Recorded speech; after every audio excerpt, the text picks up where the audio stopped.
ರಾಜ್ಯದಲ್ಲಿ ಗ್ಯಾರಂಟಿ ಸರ್ಕಾರ ಬಂದು 3 ವರ್ಷ ಆಗ್ತಾ ಇದೆ. 3 ವರ್ಷದಲ್ಲಿ ಸಿದ್ದರಾಮಯ್ಯನವರು 3 ವರ್ಷ ಮುಖ್ಯಮಂತ್ರಿ ಸ್ಥಾನವನ್ನು ಸಂಪೂರ್ಣವಾಗಿ ಅನುಭವಿಸಿದ್ದಾರೆ ಎನ್ನುವಂಥದ್ದು ಕೂಡ ಇದೆ. ನಿನ್ನೆ ನಡೆದಂಥ ಶಾಸಕಾಂಗ ಸಭೆಯಲ್ಲಿ ಎಲ್ಲ ಶಾಸಕರುಗಳು ಕೂಡ ಅಸ್ತು ಎಂದಿದ್ದು ಡಿ ಕೆ ಶಿವಕುಮಾರ್ ಅವರು ಮುಖ್ಯಮಂತ್ರಿ ಸ್ಥಾನವನ್ನು ಅಲಂಕರಿಸುವಂಥ ಕೆಲಸ ಆಗ್ತಾ ಇದೆ. ಮುಂಬರುವಂಥ 3ನೇ ತಾರೀಕು ಸದ್ಯಕ್ಕೆ ಡಿ ಕೆ ಶಿವಕುಮಾರ್ ಅವರು ಮುಖ್ಯಮಂತ್ರಿ ಸ್ಥಾನಕ್ಕೆ ಅಲಂಕಾರ ಮಾಡುವಂಥ ಕೆಲಸ ಆಗ್ತಾ ಇದೆ. ಪದಗ್ರಹಣ ಮಾಡ್ತಿರುವಂಥ ನಡುವೆ ರಾಜ್ಯದ ಜನರ ಎಕ್ಸ್ಪೆಕ್ಟೇಷನ್ ಏನಿರುತ್ತೆ, ಮುಖ್ಯಮಂತ್ರಿ ಆದಂತಹ ಜಾಗದಲ್ಲಿ ಏನು ಡಿ ಕೆ ಶಿವಕುಮಾರ್ ಅವರು ಏನಿರ್ತಾರೋ ಅವರು ರಾಜ್ಯದ ಅಭಿವೃದ್ಧಿ ಕೆಲಸಗಳನ್ನು ಯಾವ ರೀತಿ ಮಾಡಬಹುದು, ಬೆಂಗಳೂರಿನಲ್ಲಿ ಇನ್ನಷ್ಟು ಏನು ಅಭಿವೃದ್ಧಿ ಆಗಬೇಕು ಎನ್ನುವಂಥ ನಿಟ್ಟಿನಲ್ಲಿ ಸಾಕಷ್ಟು ಪ್ರಶ್ನೆಗಳಿದ್ದಾವೆ. ಈ ಪ್ರಶ್ನೆಗಳ ತಕ್ಕಂಗೆ ಬೆಂಗಳೂರಿನಲ್ಲಿರುವಂಥ ಜನರನ್ನು ಮಾತಾಡ್ತಾ ಹೋಗೋಣ.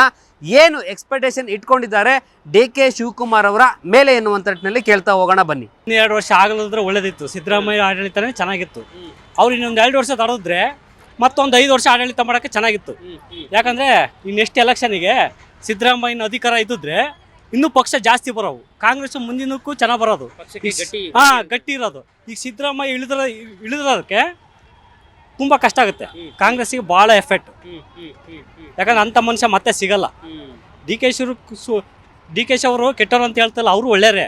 ಇನ್ನೊಂದು 2 ವರ್ಷ ಸಮಾಧಾನದಾಗ ಇದ್ದಿದ್ರೆ ಮತ್ತೆ 5 ವರ್ಷ ಅವ್ರು ಆಡಳಿತ ಮಾಡ್ಬೋಯಿತ್ತು. ಪಕ್ಷ ಬಂದ್ಮೇಲೆ 5 ವರ್ಷ ಇವರೇ ಆಡಳಿತ ಮಾಡ್ಬೋಯಿತ್ತು.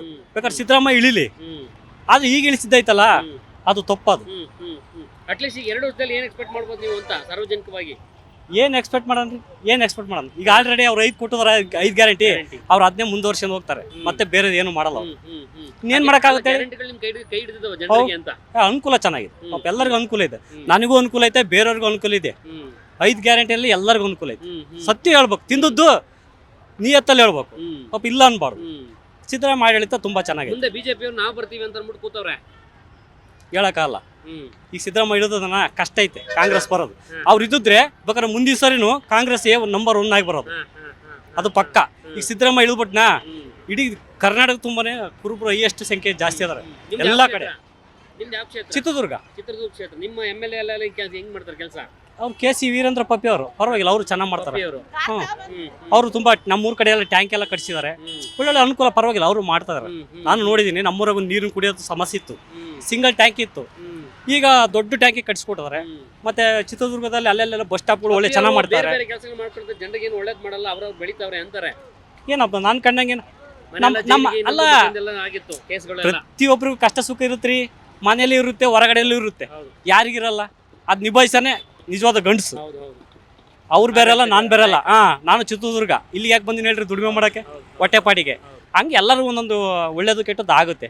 ಕೆ.ಸಿ. ವೀರೇಂದ್ರ ಪಪ್ಪಿ ಅವರು ಪರವಾಗಿಲ್ಲ, ನಾನು ನೋಡ್ದಂಗೆ ಒಳ್ಳೆ ಮನುಷ್ಯನೇ, ಏನಂತ ಇದಿಲ್ಲ. ಕರೆಕ್ಟಾ?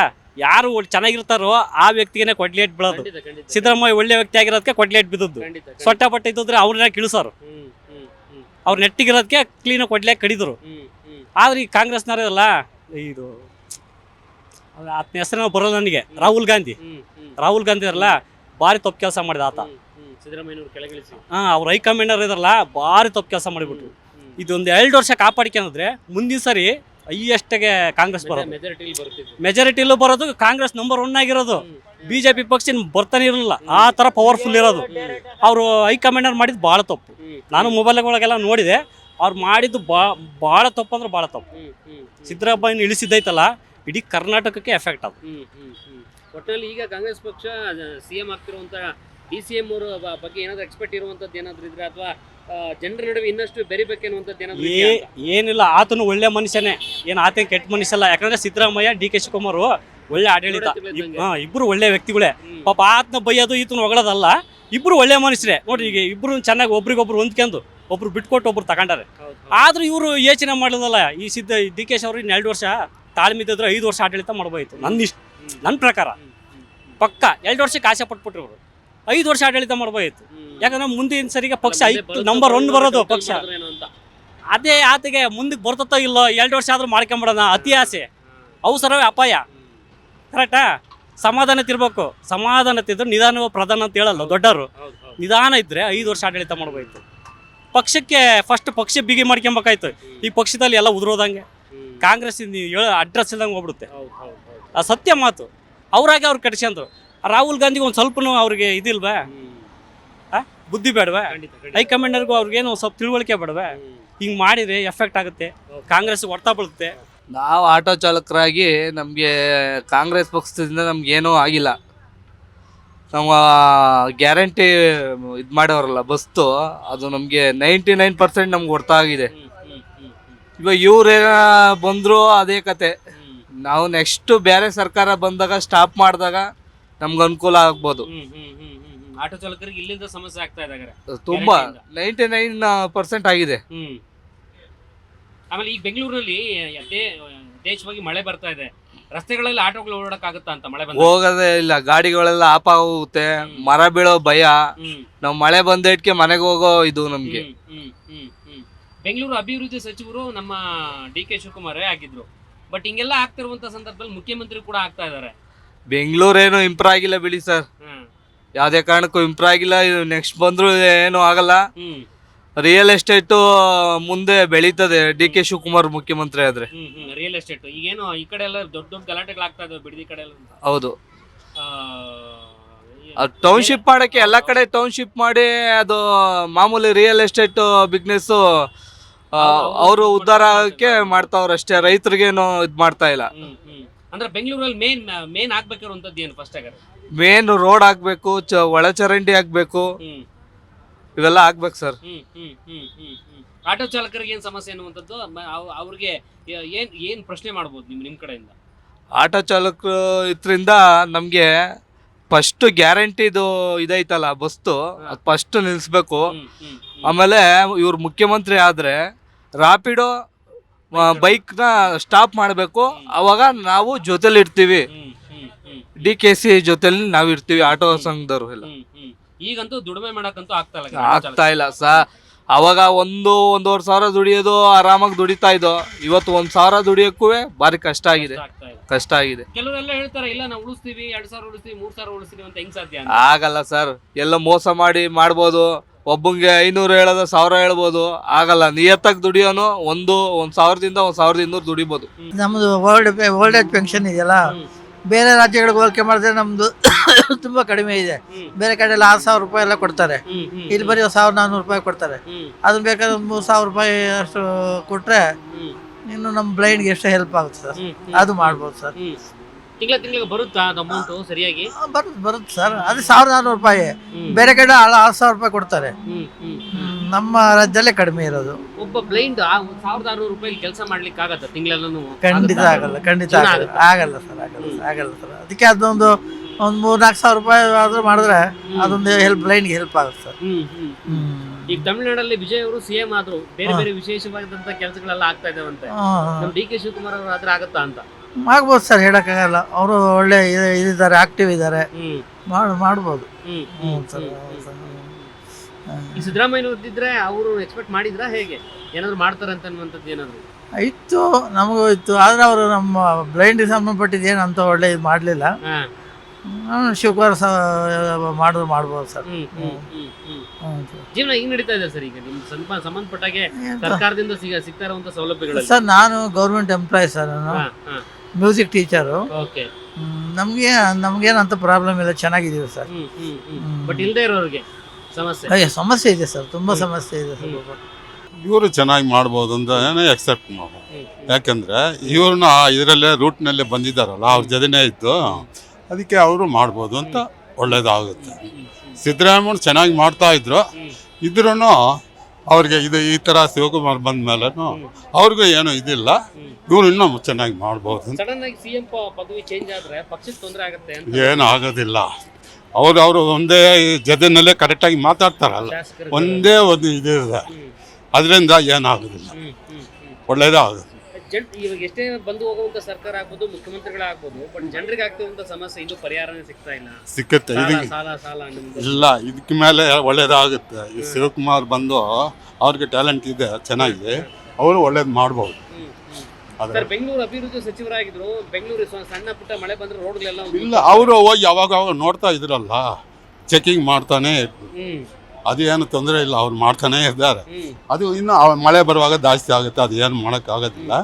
ಇದ್ರೂ ಅವರು ಒಳ್ಳೇದು ಮಾಡ್ತಾ ಇದ್ರು. ಸಿದ್ದರಾಮಯ್ಯ ಬಂದ್ರು ಕಷ್ಟ ಬೀಳ್ತಾ ಇದ್ದೇವೆ, DK ಬಂದ್ರು ಕಷ್ಟ ಬೀಳ್ತೀವಿ, BJP ನವ್ರು ಕಷ್ಟ ಬೀಳ್ತೀವಿ. ದಳದವ್ರು ಯಾರು ತಪ್ಸಕ್ಕಾಗ್ತಲ್ಲ ಯಾರು ದಳದವ್ರು ಬಂದ್ರು ಕಷ್ಟವನ್ನು ಬೀಳ್ತಾ ಇದ್ದೀವಿ. ಆಟೋ ಡಿಪಾರ್ಟ್ಮೆಂಟ್ನವರು ಎಷ್ಟನ ಕೆಲಸ ಕಷ್ಟ ಬೀಳಲಿ, ಅವ್ರಿಗೆ ಕಷ್ಟ ಇದ್ದೇ ಇದೆ. ಅವ್ರಿಗೆ ಏನು ಮಾಡಕ್ ಆಗಲ್ಲ. ಬೆಲೆ ಏರಿಕೆ ಆಯ್ತು, LPG ಯಾರು ಸಪೋರ್ಟ್ ಮಾಡಿದ್ರು? ಯಾರು ರಾಜಕೀಯನವ್ರು ಸಪೋರ್ಟ್ ಮಾಡಿದ್ರು?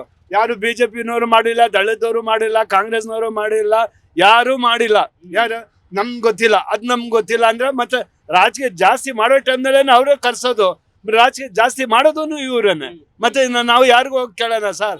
ಯಾರನ್ನ ಆವಾಜ್ ಹಾಕ್ತಾರೆ, ಯಾರನ್ನ ಎತ್ ಹಾಕ್ರೋ ಸ್ಟೇಷನ್ ನಲ್ಲಿ ಹಾಕ್ರೋ ಅಂತಾರೆ ಅಲ್ವಾ?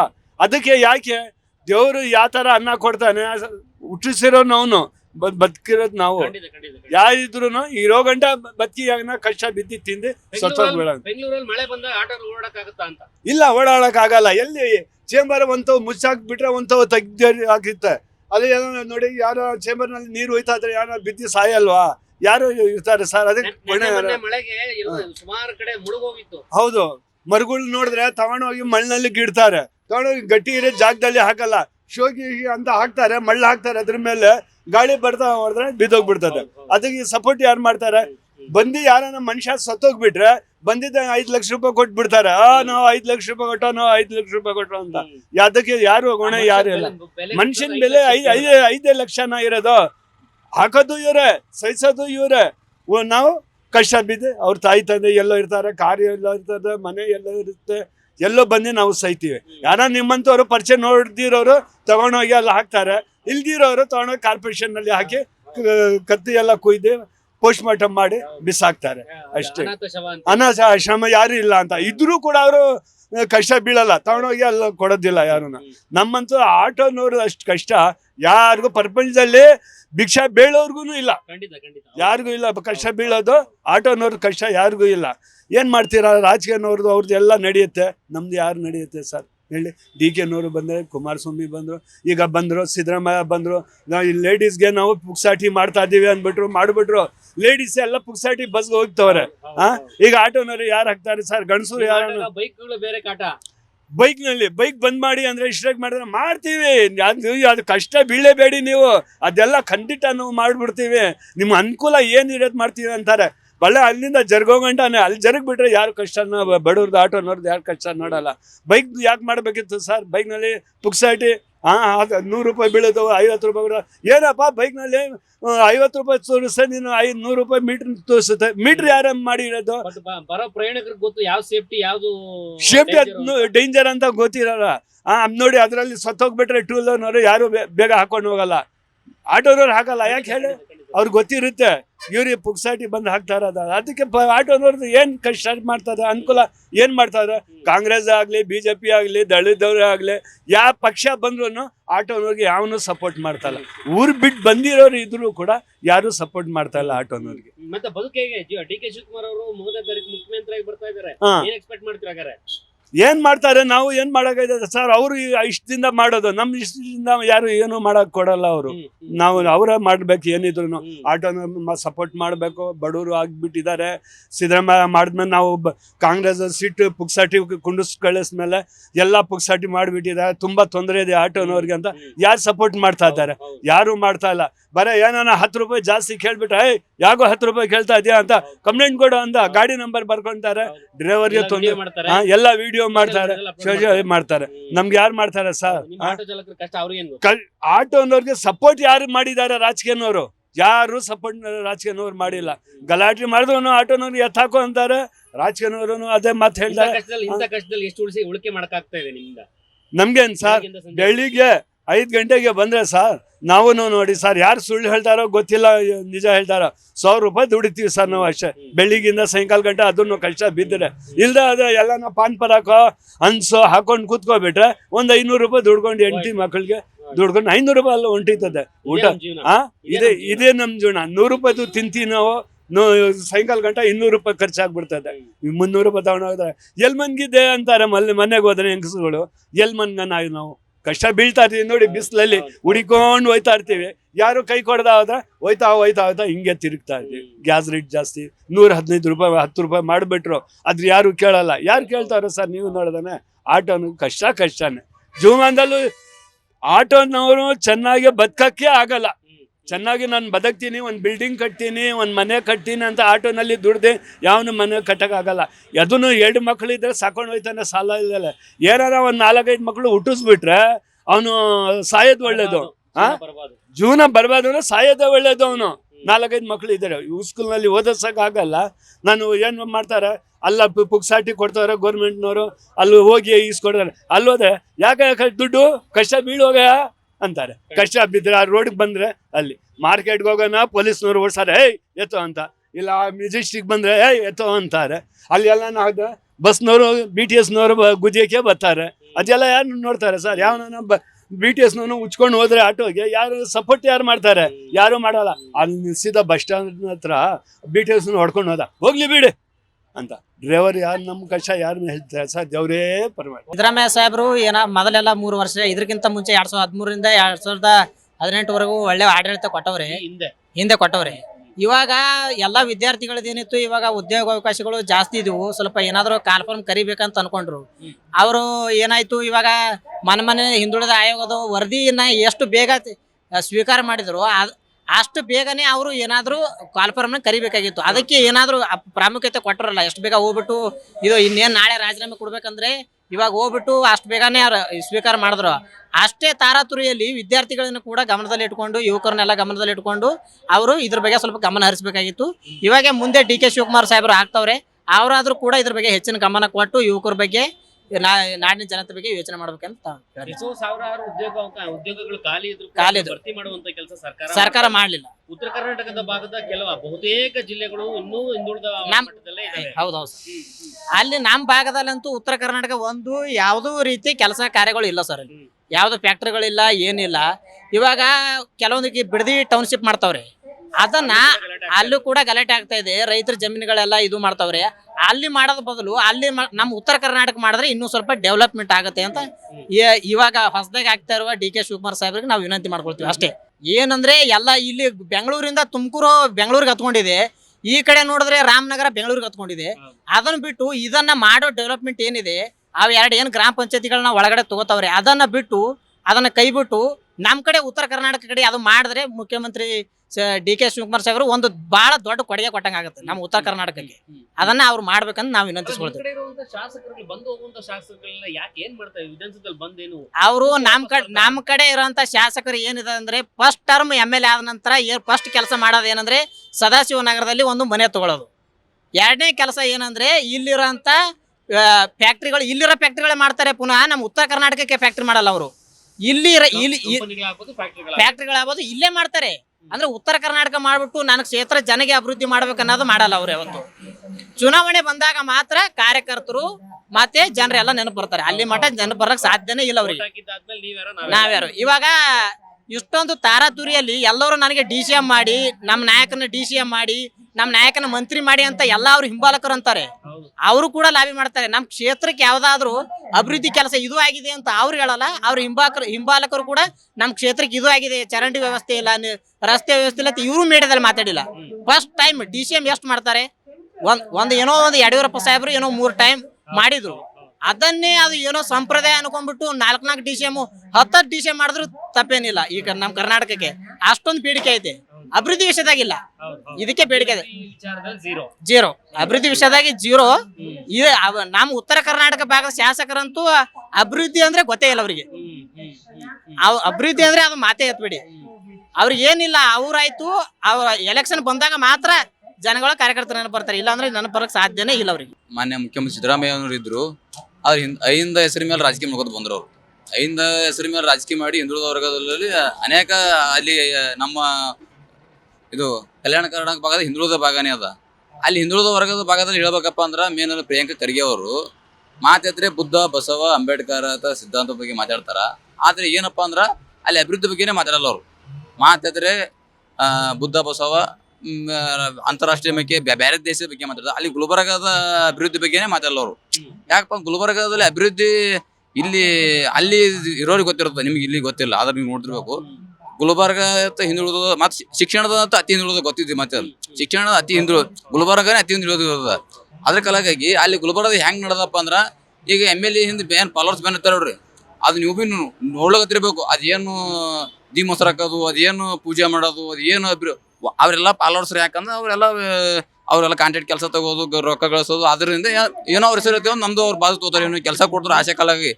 ಈಗ ಏನೋ ಮಾತು ಈಗಿನ ಕಾಲದಾಗ ಹೆಂಗ್ ನಡೆದಪ್ಪ ಅಂದ್ರ ಈಗ ಪೊಲಿಟಿಷಿಯನ್ ಆಯ್ತು ಇವತ್ತು ಅಧಿಕಾರಿಗಳು ಯಾವುದೇ ಉದಾಹರಣೆ ಹೇಳ್ಬೇಕಪ್ಪ ಅಂದ್ರ ಹೆಂಗ್ ನಡೆದಪ್ಪ ಅಂದ್ರ ಪರಿಸ್ಥಿತಿ ಇವತ್ತು ಕಾನೂನು ಕೆಲಸ ಯಾರು ಮಾಡ್ತಾ ಇಲ್ಲ. ಒಬ್ಬ MLA MP ಮಿನಿಸ್ಟರ್ ಕೈ ಕೆಲಸ ಮಾಡ್ತಾರೆ, ಅವ್ರು ಗುಲಾಮ್ರ ಕೆಲಸ ಮಾಡ್ತಾ ಇದ್ದಾರೆ.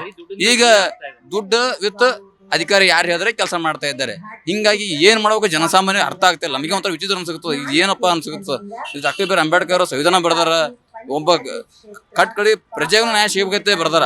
ಆದ್ರೂ ಇಲ್ಲಿ ಹ್ಯಾಂಗ ಅದು ಏನೂ ನಡ್ತಾ ಇಲ್ಲ, ಅದು ಜೀರೋ ಅದ. ಆದ್ರೆ ಈಗ ಸದ್ಯಕ್ಕೆ ಅದು ಪಕ್ಷ ಬಗ್ಗೆ ಮಾತಾಡ್ಬೇಕಪ್ಪ ಅಂದ್ರೆ ಈಗ ಅದು DK ಶಿವಕುಮಾರ್ ಅವರು ಅದಕ್ಕೆ ಮುಖ್ಯಮಂತ್ರಿ ಆಗ್ಬೇಕು. ಅದಕ್ಕೆ ನಮ್ಮ ಇವ್ರು ಏನ್ ಮಾಡ್ತಾರ ಅನ್ನೋದು ನಮ್ದು. ಯಾಕಂದ್ರೆ ಅವ್ರು ಯಾವತ್ತು ಕಾಂಗ್ರೆಸ್ ಪಕ್ಷದ ಬಗ್ಗೆ ಕಾರ್ಯಕರ್ತ ಕೆಲಸ ಮಾಡ್ಯಾರ. ಅವ್ರದ್ದು ಹೇಳ್ಬೇಕಾದ್ರೆ ಪಕ್ಷದ ಬಗ್ಗೆ ಅಂದ್ರೆ ಅವರು ಮುಖ್ಯಮಂತ್ರಿ ಸ್ಥಾನ ಅವ್ರಿಗೆ ಸಿಗಬೇಕು, ನಮ್ಗೆ ಖುಷಿ ಅದ. ಆದ್ರೂ ಅವರು ಅದೇ ತರ ಮಾಡ್ಬಾರ್ದು. ಹಿಂದುಳಿದವರಿಗೆ ಅದು ಎಲ್ಲಾ ಸಮಾನತೆ ತಗೋಬೇಕಂತ ನಮ್ದು ಅಷ್ಟೇ ಮನವಿ. ಮತ್ತೊಂದೇನಿಲ್ಲ. ಮೊದಲಿಗೆ ನಿಮ್ಮ ಭಾಗದಲ್ಲಿ ಏನು ಪ್ರಮುಖವಾಗಿ ಮೊದಲ ಕೆಲಸ ಆಗಬೇಕು? ನಮ್ಮ ಶಿಕ್ಷಣ ಮೊದಲು ಒತ್ತು ಕೊಡ್ಬೇಕು. ಶಿಕ್ಷಣ ಯಾಕಂದ್ರೆ ಇಡೀ ನಮ್ಮ ಕರ್ನಾಟಕ ರಾಜ್ಯದಲ್ಲಿ ಅತಿ ಹಿಂದುಳಿದ ಶಿಕ್ಷಣದಾಗ ಗುಲ್ಬರ್ಗ ಜಿಲ್ಲೆ. ಈಗ ನಮ್ಮ ಗುಲ್ಬರ್ಗ ಜಿಲ್ಲೆಯಲ್ಲಿ ಯಾರೇ MLA ಅಲ್ಲಿ ಪ್ರಿಯಾಂಕಾ ಖರ್ಗೆ ಅನ್ನೋದು ಯಾರು ಎತ್ತಪ್ಪಿಲ್ಲ. ಅವರೇ ಬಲಿ ಹೋಗ್ಬೇಕು, ಅವ್ರಿಗೆ ಕಾಲಿ ಹೋಗ್ಬೇಕು. ಈಗ ಅಂತ ಪರಿಸ್ಥಿತಿ ಅದಲ್ಲಿ ಅವ್ರಿಗೆ ಎದುರಾಗ ರಾಪ SEC ಅಧ್ಯಕ್ಷ ಅಂತ ಹೇಳ್ತಾರ. ಅದ್ರ ಪ್ರಕಾರ ಈಗ ಏನು ಅನುಪ ಇಲ್ಲ. ನಮ್ಮಲ್ಲಿ ನೋಡು ಎಲ್ಲ MLAಗಳು ಹಿಂದುಳಿದಂಗೆ ಐತೆ. ಈಗ ಹೆಂಗಂದ್ರೆ ಹಿಂದುಳಿದ ಈಗ ಹಳ್ಳಿ ಬಗ್ಗೆ ಅಲ್ಲಿ ಇವತ್ತು ಜನಸಾಮಾನ್ಯರ ಬಗ್ಗೆ ಅಲ್ಲಿ ಇವತ್ತು ದಲಿತ ಹಿಂದುಳಿದವ್ರ ಬಗ್ಗೆ ಯಾರು ಧ್ವನಿ ಎತ್ತಲ್ಲ. ಇವತ್ತು ಹೆಂಗ್ ನಡೆದಪ್ಪ ಅಂದ್ರ ಅವ್ರು ಒಬ್ಬ ಈಗ ಹೆಂಗ ಅಂತಂದ್ರೆ ಈಗ ಪ್ರಿಯಾಂಕಾ ಖರ್ಗೆ ಉಸ್ತುವಾರಿ ಅನ್ನ ಗುಲ್ಬರ್ಗದು ಮಿನಿಸ್ಟರ್ನ, ಅವನ ಬಗ್ಗೆನೇ ಅವನಿಗೆ ಫಾಲೋವರ್ಸ್. ಅವ್ ಏನೇ ತಪ್ಪು ಮಾಡೋ ಸಹಿಸ್ಕೋದು, ಅವ್ರ ಪಕ್ಷಗನಪ್ಪ ಸಹಿಸ್ಕೋದು. ಈಗ ಯಾರು ಬಿ ಈಗ ನೋಡಿ ಎಲ್ಲರೂ ಏನ್ ಮಾಡ್ತಾರ, ಆ ಪ್ರಿಯಾಂಕಾ ಖರ್ಗೆ ಉಪಮುಖ್ಯಮಂತ್ರಿ ಆಗ್ಬೇಕು, ಎಷ್ಟು ಉಪಮುಖ್ಯಮಂತ್ರಿ ಕೊಡ್ಬೇಕು. ಅದು ಬಿಟ್ಟು ಅದೇ ಒಂದು ನಮ್ಮ ಕ್ಷೇತ್ರಕ್ಕೆ ಇಂಥ ಒಂದು ಅಭಿವೃದ್ಧಿ ಕೆಲಸ ಕೊಡ್ರಿ ಅಂತ ಒಬ್ರು ಮಾತಾಡ್ತಾ ಇಲ್ಲ ಹಿಂದುಳಿದಕ್ಕೆ. ಅದ್ರ ಕಾಲಾಗಿ ಇನ್ನೊಂದೇನಪ್ಪ ಅಂದ್ರ ಅಲ್ಲಿ ಒಂದು ವಿಷಯ ಮಾತಾಡ್ಬೇಕ ಆಗ್ತದ. ಒಂದು ನಮ್ಮ ಗುಲ್ಬರ್ಗ ಜಿಲ್ಲೆಯಲ್ಲಿ ಒಂದು ಜಾತಿ ಬಗ್ಗೆ ಮಾತಾಡ್ತೀನಿ, ತಪ್ಪು ತಿಳ್ಕೊಬೇಡ್ರಿ. ಒಂದು ತಳವಾರ ಅಂತ ವಿಷಯ ಜಾತಿ ಅದ, ST ಆಗಿದೆ. ಈ ಕರ್ನಾಟಕದಲ್ಲಿ ಕೊಡ್ತಾರೆ ST ಕಾಸ್ಟ್ 1.5 ವರ್ಷ ಆಯ್ತು, ಒಟ್ಟ ಕಾಸ್ಟ್ ಇನ್ಕಮ್ ಕೊಡ್ತಾ ಇಲ್ಲ. ನಾನು ಅದೇ ಒಬ್ಬ ಸಮುದಾಯ ಇದ್ದೀನಿ, 1.5 ವರ್ಷ ಆಯ್ತು ಹೋರಾಟ ಮಾಡ್ತಾ ಇದ್ದೀವಿ, ಯಾರು ಕ್ಯಾರೆ ಹೇಳ್ತಾ ಇಲ್ಲ. ಯಾಕೆ ಎಲ್ಲಾ ಜಿಲ್ಲೆಯಲ್ಲಿ ಕೊಡ್ತಾ ಇದ್ದಾರೆ, ಗುಲ್ಬರ್ಗ ಜಿಲ್ಲೆಯಲ್ಲಿ ಕೊಡ್ತಾ ಇದಕ್ಕೆ ಯಾರ ಕಾರಣ? ಪ್ರಿಯಾಂಕಾ ಖರ್ಗೆ ಅವ್ರೆ. ಯಾಕಂದ್ರ ಮಾತಾಡ್ತಾರೆ ಬುದ್ಧ ಬಸವ ಅಂಬೇಡ್ಕರ್ ಅಂತ ಮಾತಾಡ್ತಾರ. ಮತ್ ಬುದ್ಧ ಬಸವ ಅಂಬೇಡ್ಕರ್ ಮಾತಾಡ್ತಾರಪ್ಪ ಅಂದ್ರೆ ಈಗ ಇಡೀ ನಮ್ಮ ಭಾರತ ದೇಶದ ಒಂದು ಸಂವಿಧಾನ ಅದ, ಗುಲ್ಬರ್ಗ ಜಿಲ್ಲೆ ಒಂದು ಸಂವಿಧಾನ ಅದ. ನಾವು ಪ್ರತಿ ಸಲ ಹೋರಾಟ ಮಾಡಿದ್ದೀವಿ, ಪ್ರತಿ ಸಲ ಅವರನ್ನು ಮನವಿ ಕೊಟ್ಟಿದ್ದೀವಿ. ಆಯ್ತು ಹೇಳಮ್ಮಂತಾರೆ ಕ್ಯಾರೆ ಅಂತಾರ. ಆದ್ರೆ ಈಗ ಮುಂದಿನ ದಿನಗಳಲ್ಲಿ ತಕ್ಕಪಾಠ ಕೆಲಸ ಕಲಿಸ್ತಾರ. ಯಾಕಂದ್ರೆ ಈಗ ಏನೋ ಅಭಿವೃದ್ಧಿ ಬಗ್ಗೆ ಮಾತಾಡೋಂತ RSS ಮೋದಿ ಬಿಟ್ಟರೆ ಬೇರೆ ದೇಶ, ಅದು ಬಿಟ್ಟರೆ ಅವ್ರ ಮಾತೇ ಇಲ್ಲ ಅವ್ರದ್ದು. ಈಗ ಆ ತರ ಪರಿಸ್ಥಿತಿ ಬಂದದ. ಆದ್ರೆ ಈಗ DK ಶಿವಕುಮಾರ್ ನೋಡಮ್ಮ ಮುಖ್ಯಮಂತ್ರಿ ಆಗ್ತಾರ ನಮ್ದು. ಯಾಕಂದ್ರೆ ಅವ್ರಿಗೆ ಅಭಿನಂದನೆ ಸ್ವಾಗತ ಅದ. ನೋಡಮ್ಮ ಅವ್ರು ಏನ್ ಕೆಲಸ ಮಾಡ್ತಾರೋ. ಯಾಕಂದ್ರೆ ಇಂಥ ಗುಂಡಾಗಿರಿ DK ಶಿವಕುಮಾರ್ ಹಂಗಿಂಗ್ ಅಂತ ನೋಡಮ್ಮ. ನಾವು ಅವ್ರ ಮನೆಗೆ ಒಂದೆರಡು ಸಲ ಹೋಗಿದ್ದೆವು, ಅದವ್ರ ಸ್ವಾಗತ ಅವ್ರು ಅನ್ಕೊಂಡ್ ನೋಡಿದೆವು. ಮತ್ತು ಸಿದ್ದರಾಮಯ್ಯ ಬಗ್ಗೆ ನಾವು ಅಭಿಮಾನ ಇತ್ತು ನಮ್ದು. ಯಾಕೆ ಹಿಂದುಳಿದವ್ರ ಅಂತೇಳಿ ಅವ್ರು ಹಿಂದುಳಿದು ಬರೇ ಅದ್ರ ಹೆಸರು ಮೇಲೆ 5 ಹೆಸರು ಮೇಲೆ ರಾಜಕೀಯ ಮಾಡ್ಯಾರ, ಏನು ಅಭಿವೃದ್ಧಿ ಮಾಡಿಲ್ಲ ಅವರು. ನೋಡಿದ್ರಲ್ಲ, ಬೆಂಗಳೂರಿನಲ್ಲಿರುವಂತಹ ಜನರು ಮುಂದಿನ ಮುಖ್ಯಮಂತ್ರಿ ಆಗಿ ಪದಗ್ರಹಣ ಮಾಡ್ತಿರುವಂತಹ DK ಶಿವಕುಮಾರ್ ಅವರ ಮೇಲೆ ಸಾಕಷ್ಟು ಎಕ್ಸ್ಪೆಕ್ಟೇಷನ್ ಇಟ್ಕೊಂಡಿದ್ದಾರೆ. ಬೆಂಗಳೂರು ಅಭಿವೃದ್ಧಿ ಆಗ್ಬೇಕಂದ್ರೆ ಮೊದಲು ರಸ್ತೆಗಳನ್ನ ಸರಿಪಡಿಸಬೇಕು, ಜೊತೆಗೆ ಬೆಂಗಳೂರು ಜೀವನಾಡಿ ಆಗಿರುವಂತಹ ಆಟೋ ಚಾಲಕರ ಸಮಸ್ಯೆನ ಮೊದಲಿಗೆ ಬಗೆಹರಿಸಬೇಕು. ಜೊತೆಗೆ BMTC ಏನ್ ಈಗ ಜಾಗದಲ್ಲಿ ಒಂದಷ್ಟು ಉತ್ತರ ಕರ್ನಾಟಕದ ಭಾಗದ ಜನರು ಸಿಕ್ಕಿದ್ರು, ಯುವಕರು ಸಿಕ್ಕಿದ್ರು. ಉತ್ತರ ಕರ್ನಾಟಕ ಭಾಗದ ಕೆಲವೊಂದು ಜಿಲ್ಲೆಗಳಲ್ಲಿ ಶಿಕ್ಷಣ ಕ್ಷೇತ್ರದ ಸಂಬಂಧಪಟ್ಟಾಗೆ ಶಿಕ್ಷಣದಿಂದ ಸಾಕಷ್ಟು ಹಿಂದುಳಿದಿದೆ. ಜೊತೆಗೆ ಆಕಾಂಕ್ಷಿಗಳೇನಿದ್ದಾರೋ ಸರ್ಕಾರದಲ್ಲಿರುವಂತಹ ಉದ್ಯೋಗಗಳು, ಖಾಲಿ ಇರುವಂತಹ ಉದ್ಯೋಗಗಳನ್ನ ಭರ್ತಿ ಮಾಡಬೇಕು ಎನ್ನುವಂತಹ ಎಕ್ಸ್ಪೆಕ್ಟೇಷನ್ ಅನ್ನು ಕೂಡ ಸಿದ್ದರಾಮಯ್ಯನವರ ತ್ಯಾಗ ಆದ ನಂತರ ಅವ್ರ ಜಾಗವನ್ನ ಬಿಟ್ಟು DK ಶಿವಕುಮಾರ್ ಏನ್ ಬರ್ತಾ ಇದ್ರು, ಆ ಜಾಗವನ್ನ ಅಲಂಕರಿಸಿದಾದ ನಂತರ ಇಷ್ಟೆಲ್ಲ ಸಮಸ್ಯೆಗಳನ್ನ ಬಗೆಹರಿಸಬೇಕು ಎನ್ನುವಂತ ನಿಟ್ಟಿನಲ್ಲಿ ಅಭಿಪ್ರಾಯವನ್ನ ಹೊರಗಾಕುವಂತ ಕೆಲಸವನ್ನ ಮಾಡ್ತಾ ಇದ್ರೆ, ಬೇಡಿಕೆಯನ್ನ ಇಡುವಂತ ಕೆಲಸ ಮಾಡ್ತಾ ಇದ್ದಾರೆ. ಒಟ್ಟಾರೆಯಾಗಿ ಇದಿಷ್ಟೇ ಅಲ್ಲ, ಸಾಕಷ್ಟು ಬೇಡಿಕೆಗಳಿದಾವೆ. ಜನರಲ್ಲಿರುವಂತಹ ಸಮಸ್ಯೆಗಳನ್ನ ಆದಷ್ಟು ಬೇಗ ಬಗೆಹರಿಸಿದ್ರೆ ಮಾತ್ರ ನಿಮ್ಮ ಸರ್ಕಾರ ಮುಂದಿನ ದಿನಗಳಲ್ಲಿ ಹೆಜ್ಜೆ ಇಡಬಹುದು. ಇಲ್ಲದೇ ಇದ್ದ ಪಕ್ಷದಲ್ಲಿ ಈ ಗ್ಯಾರಂಟಿಗಳ ನಡುವೆ ಇರುವಂತಹ ಸರ್ಕಾರ ಇನ್ನಷ್ಟು ಕೆಳಮಟ್ಟಕ್ಕೆ ಹೋಗುತ್ತೆ ಹೊರತು ಮುಂದಿನ ದಿನಗಳಲ್ಲಿ ಜನರಿಗಿರುವಂತಹ ಸಮಸ್ಯೆಗಳನ್ನ ಬಗೆಹರಿಸಿದ್ರೆ ಇನ್ನಷ್ಟು ತೊಂದರೆಗೀಡಾಗುವಂಥದ್ದು ಕಟ್ಟಿಟ್ಟ ಬುತ್ತಿ ಎನ್ನುವಂತ ಅಭಿಪ್ರಾಯವನ್ನ ಬೆಂಗಳೂರಿನಲ್ಲಿರುವಂತಹ ಜನರು ಒಟ್ಟಾರೆಯಾಗಿ ಸರ್ಕಾರದ ಮೇಲೆ ಹಾಕುವಂತ ಕೆಲಸ ಆಗ್ತಾ ಇದೆ.